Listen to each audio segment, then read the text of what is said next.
I have always known that I was adopted, and I think that's important to note, is that my parents were always very open and honest with me. We promised her birth mom and her grandparents that when she was old enough, we would bring her back to Romania to meet whoever. And we kept that promise in that I sat and talked with her numerous times.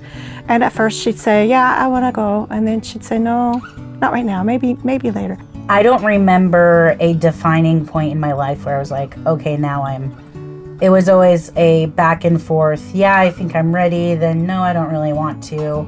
Until it was really last year when we decided, no, we're going to try to start this process of going back. And part of that would be with the goal of finding and meeting my birth family. We went to our first global convention for BNI in person, and it was in Madrid. And I just had this random thought, like it came out of nowhere. BNI is a global organization, we know that. We're in 77 different countries, members all over the world. So where is the national director of Romania? I asked to be introduced by the national director at the time for the US to Manuela, who is the national director in Romania.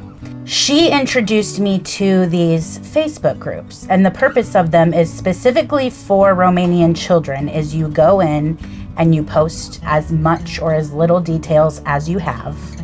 And the idea is somebody comments on it and says, oh, let me help you. I was fortunate because I knew the names of my birth family. I knew where I was born. So I posted the details, all of the details that I had on a Tuesday.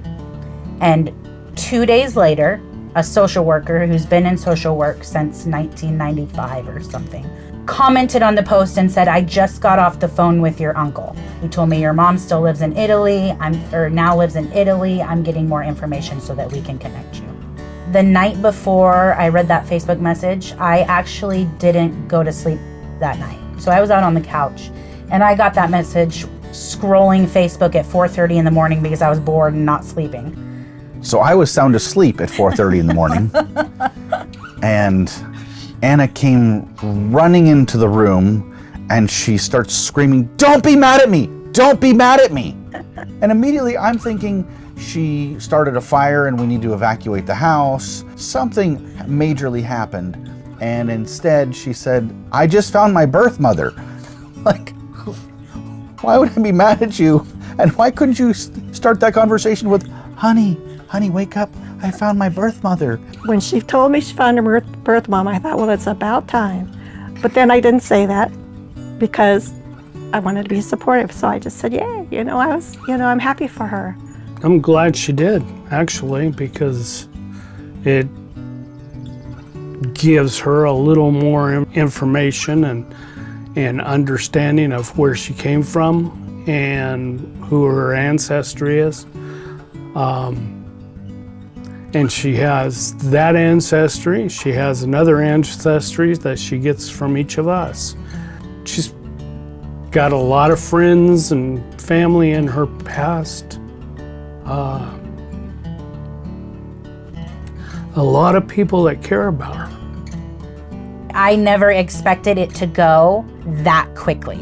She was scheduling a call to get together with the family that was still in Pietrnemt over FaceTime. We had a call with these people in Romania and we speak zero Romanian. So we got on the call and they were like, hello, and we're like, hello, and that's where the conversation stopped. With the family in Romania, they had the cousin that was translating to English, and so he helped us understand a little bit about what was going on, but he wasn't completely fluent, and so he was trying to communicate the best that he could, and he finally came through and said, we contacted your mother, and she'll reach out to you shortly. I didn't know what to expect, so that was the anxiety. And so I don't know that there were really any concrete fears. Some maybe, what if they don't like me, or we spend all this money to go over there and then it's too much emotionally for them, so they're like, we don't want to see you. The concerns that I had when we were going to meet Anna's birth family is Anna was really stressed.